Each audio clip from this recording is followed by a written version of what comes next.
Praise the Lord. परमेश्वर का धन्यवाद देता हूँ कि प्रभु ने मुझे फिर से आपके बीच में लेकर आया कि मैं क्रिसमस संदेश का 5वां पॉइंट मैं आप तक रख सकूं। आइए मेरे प्रियो, लूका रचित सुसमाचार 2 अध्याय उसका 7वां वचन क्या कहता है, इस ओर हम दृष्टि डालेंगे। और वह अपना पहलौठा पुत्र जनी और उसे कपड़े में लपेटकर चरनी में रखा, क्योंकि उसके लिए सराय में जगह नहीं थी।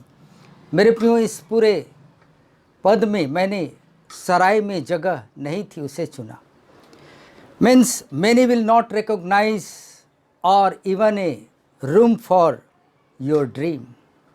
मीन्स बहुतेरे लोग आपको पहचान नहीं पाएंगे मेरे प्रियो, और उनके जीवन में आपके लिए जगह भी नहीं होगा।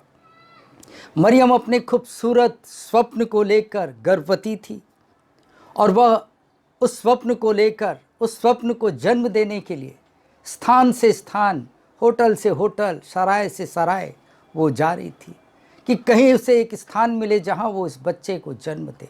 लेकिन लोगों ने कहा कि हमारे पास तुम्हारे लिए जगह नहीं है, तुम्हारे क्रेजी ड्रीम के लिए हमारे पास, हमारे हृदय में जगह नहीं है। मेरे प्रियो, ठीक उसी प्रकार जब हर एक पास्टर, हर एक इवेंजलिस्ट, हर एक सुसमाचार के प्रचार करने वाले लोग जब ईश्वरीय कार्य को अपने अंदर गर्भ धारण करके घर घर जब जाते हैं, लोग आपको और मुझे पहचान नहीं पाते।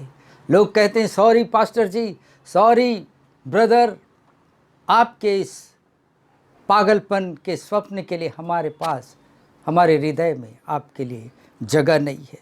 मेरे प्रियो, लेकिन मैं ऐसे स्थान में, ये क्रिसमस, मसीह यीशु का जन्म हमें कुछ और नहीं लेकिन हमें एक उत्साह और आनंद से भरता है। ऐसे स्थिति परिस्थिति में मेरे प्रियो, जब लोग आपका तिरस्कार करें, जब लोगों के हृदय में आपके लिए जगह ना हो, हियाव ना छोड़े मेरे प्रियो, क्योंकि आप जो हैं, आप जो सोचते हैं उससे कहीं अधिक बढ़कर आप हैं।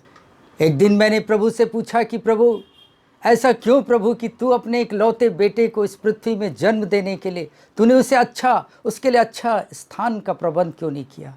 तूने उसे भेड़शाले में क्यों लाकर जन्मा? मेरे प्रियो, कुछ समय बाद परमेश्वर ने मेरी आत्मिक आंखों को खोला और कहा कि मैं चाहता था कि मेरा बेटा भेड़शाले में जन्म ले, क्योंकि इसके माध्यम से मैं उन बहुतेरे मनुष्यों के जीवन में उत्साह को डालना चाहता हूँ। उन्हें उत्साह से, हर एक मनुष्य को उत्साह से भरना चाहता हूँ जो निराशा में है, हताशा में है, जो अपने आप को कोसते हैं कि मैं किस घराने, किस परिवार, किस कस्बे और किस गांव खेड़े में मेरा जन्म हुआ। मेरे प्रियो, मैं भी यही सोचता था कि मेरा जन्म किसी अच्छे देश में होता, अच्छे श्रीमंत परिवार में होता, अच्छे घराने से मैं ताल्लुक़ रखता। लेकिन मेरे प्रियो, इस क्रिसमस में ये भेड़शाले में यीशु का जन्म इस बात को बताता है कि चाहे आपकी स्थिति परिस्थिति, आप चाहे किसी भी दशा में क्यों ना जन्मे हो, आप राजा बनने के योग्य हैं। मेरे प्रियो, एक नज़र मैं और आप उस भेड़शाले में यीशु के जन्म की स्थिति पर हम दृष्टि डालें कि यीशु मसीह उस भेड़शाले में जन्म होने के बावजूद उसने साबित कर दिखाया कि वो राजाओं का राजा है। Praise God, hallelujah. मेरे प्रियो, परमेश्वर चाहता है कि आप इस क्रिसमस में, वो आपको मुझसे बातें करना चाहता है। और जो निराशा में पड़े हुए लोग हैं, जो अंधकार में पड़े हुए लोग हैं, उन्हें एक नई ज्योति, नई आशा, नया विश्वास परमेश्वर आपके जीवन में देना चाहता है। और वो यही बताना चाहता है मेरे प्रियो कि लोग आपके स्वप्न, आपके ड्रीम, आपके दर्शन पर शायद विश्वास ना करें, लेकिन आप अपने हियाव को मत खोइएगा। चाहे परिस्थिति कितनी भी निराशाजनक क्यों ना दिखे, लेकिन फिर भी आप उस स्थान पर राजा बनने के योग्य हैं मेरे प्रियो। मेरे प्रियो, यीशु मसीह हमारे उन सारी बातों को कैंसल करना चाहता है जिससे हम कुछ बन नहीं पा रहे हैं। इसलिए महत्व ये नहीं रखता कि आप कहाँ जन्मे हैं, लेकिन महत्व ये रखता है कि आप क्या हैं।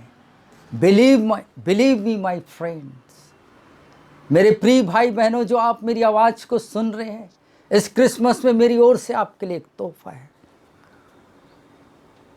कि आप कैसी भी स्थिति परिस्थिति में क्यों ना जन्मे हो, believe me, you are a king. आप राजा हैं, आप राजा बन सकते हैं, क्योंकि आपका खुदा राजाओं का राजा है। प्रभु इस वचन के माध्यम से आपको बहुतायत से आशीष दे। मैरी